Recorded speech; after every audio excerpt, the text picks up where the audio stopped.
Good afternoon and welcome to WDLive. I'm Marcy Hersh, the Senior Manager for Humanitarian Advocacy at WDLive. And this is Candid Conversations, where we go deep on a given topic and invite a diverse panel of experts to share their views. Today we'll discuss building a feminist approach to humanitarian aid.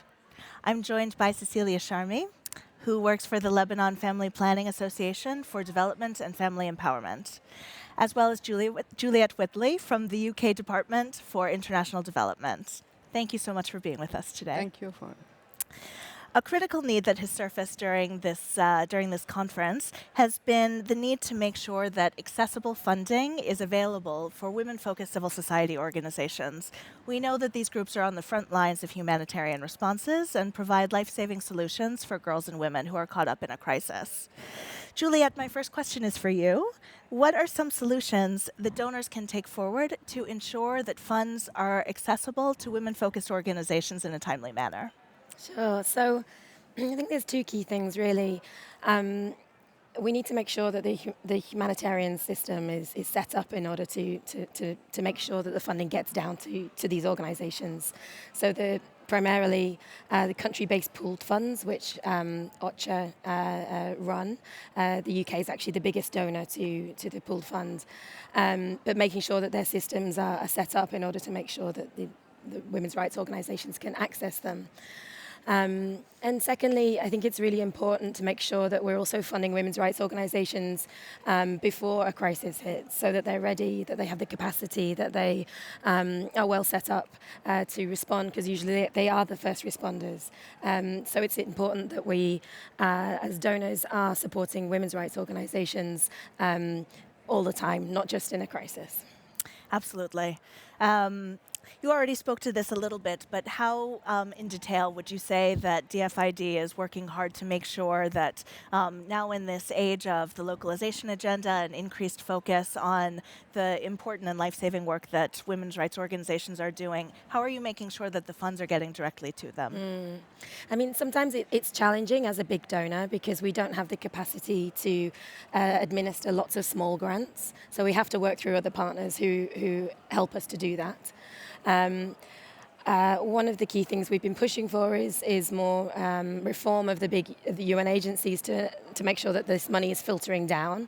And we were really encouraged recently by Mark Lowcock, the UN Humanitarian Coordinator's speech in Oslo, where he made commitments to making sure that OCHA, for example, is making this finance more available through their mechanisms. So it's really encouraging to see those moves. But also, as I said, I think we are really keen to make sure that we are realizing what we've set out in our strategic vision for gender equality, which is not only to deliver for women and girls affected by crises, but also that we are supporting women's rights organizations, so bringing all of that together. And that means supporting organizations who are already there on the ground in peacetime and in other contexts. So we're endeavoring to try and do that. We are still on this journey, and that's why it's really great to be here at Women Deliver to talk to everyone about this, to see how we can collectively do more.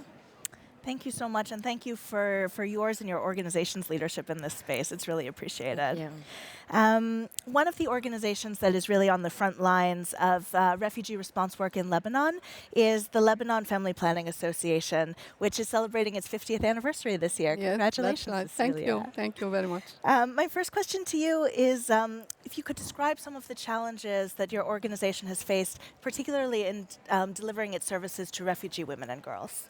Yes, exactly. As you said, we are celebrating 50 years this year, and we've been working with the Lebanese community for a long time. So more or less, we were, at ease there. They know us, we know them.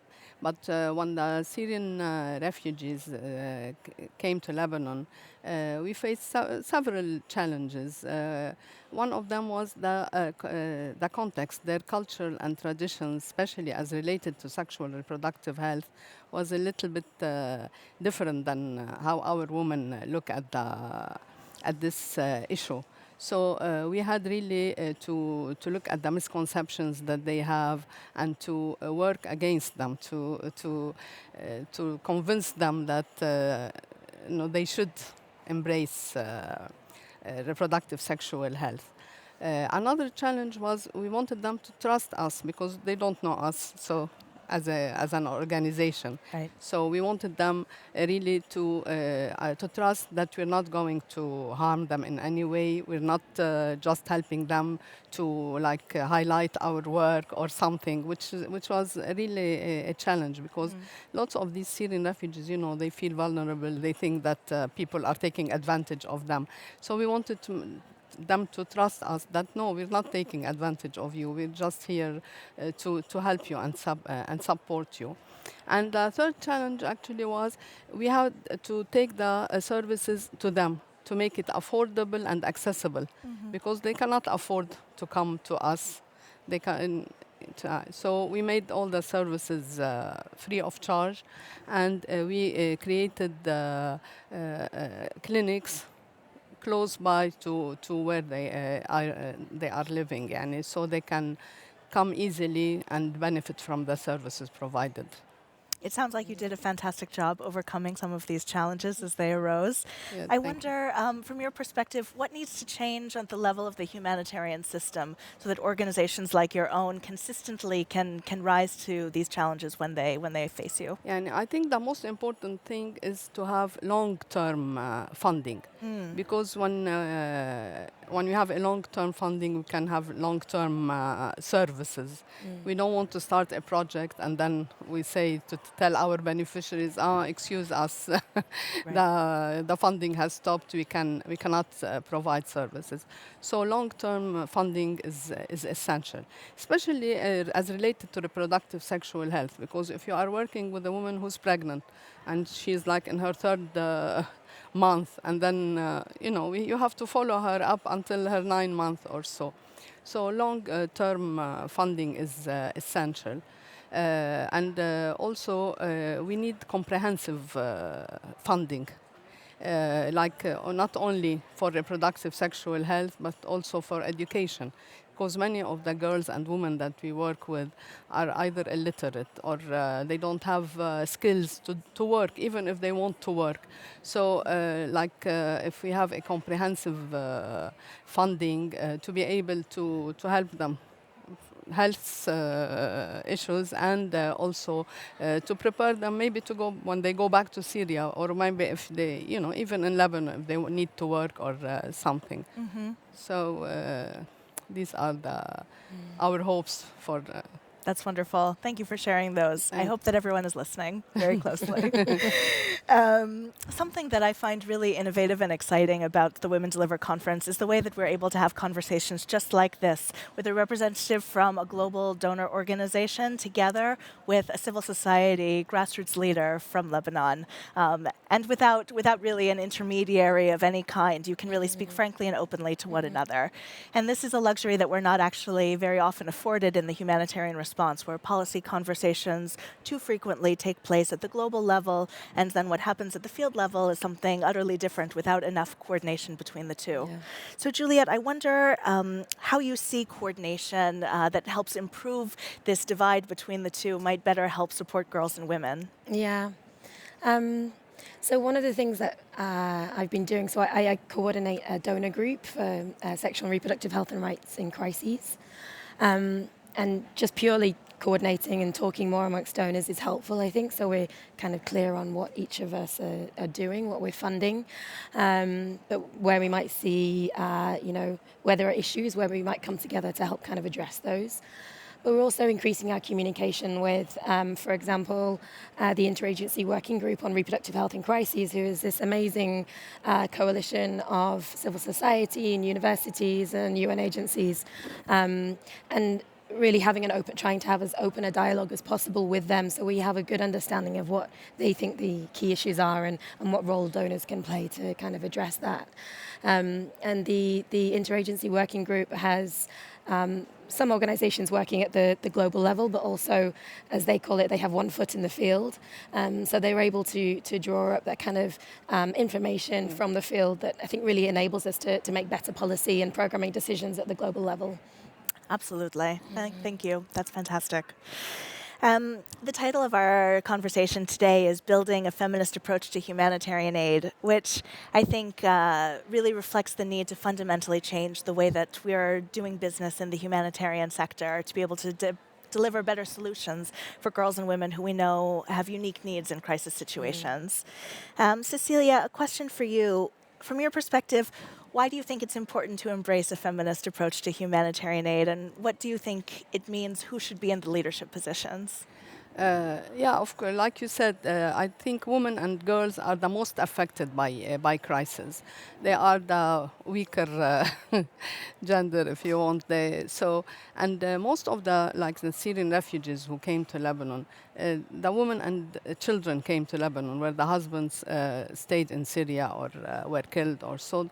So this is why it was important that we reach those women and girls and to empower them and give them the services needed in a dignified way, because it's very important that they feel that we are treating them with respect. We're not, trying to give them like a charity or something. Right. So, and this is why humanitarian aid should always focus on women and girls, because they are the vulnerable population, and they are the most affected by crisis. Indeed, and we know that when these basic needs, like access to reproductive health care, Exactly. protection from gender-based violence, Exactly. access to livelihood opportunities, when these basic things are met, we know that girls and women can actually be strong agents of change in their communities, just like you are. Exactly. We have now a project with the Syrian refugees, and we are teaching them literacy. We are teaching them to write and read. And one of them, she said, when I told my dad, she sent him, like, I think, a message or something, that she now knows how to sign her name. Her dad was crying. He was so emotional, and he was saying, no, I'm sorry, I didn't think of educating you when you were younger. So it was really very touching, and they want more. The more you give them, they ask for more. So now we started with basic literacy, and now they said, please involve our daughters, teach them not only how to read and write, but also give them skills so they can work and they can. Because really, one of the issues that we deal with is the early marriage. Right. And they say, they leave school at 15 because they cannot go complete their education. And then what do? So they stay at home. Please give them skills. Maybe they can work. We don't want them to get married so young, but if they stay at home, we don't have a choice. Right. So this is why it's important, really, to empower those women and girls and work with them. Indeed, absolutely. I think that your story about the literacy skills just goes to show that even in the bleakest moments of the darkest crisis, which Syria certainly is, these can be opportunities to transform gender roles, right? It can be actually a massive opportunity for feminist uprising. Yes. So I think it's a wonderful thing that organizations like your own are really investing in this space. So thank you for your work. Thank you. Juliet, a final question for you. At this wonderful conference, we have more than 8,000 advocates just here in Vancouver. There are many more who are watching online. I wonder what you think that they can do to help leverage the power that they have to improve the health and the rights of girls and women in crisis situations. I think the fact that they're tuning in potentially into this channel now is a good sign. I think there's lots of people here who are kind of fully signed up to this. And Women Deliver is a really brilliant opportunity to get yourself more informed. You might be kind of committed in principle, but like really understanding what the issues are, how these issues play out differently in different contexts, because it's never the same situation. Some of the challenges, like inability to access sexual and reproductive health care, protection from gender-based violence. We know that those things are difficult everywhere, but they may be different in different places, and the challenges that we need to overcome might be different. So really kind of becoming more informed is definitely the first step. And I think it's really important that they hold governments to account, donors to account, because we try our best, but it's important that the world is watching and making sure that we're meeting our commitments.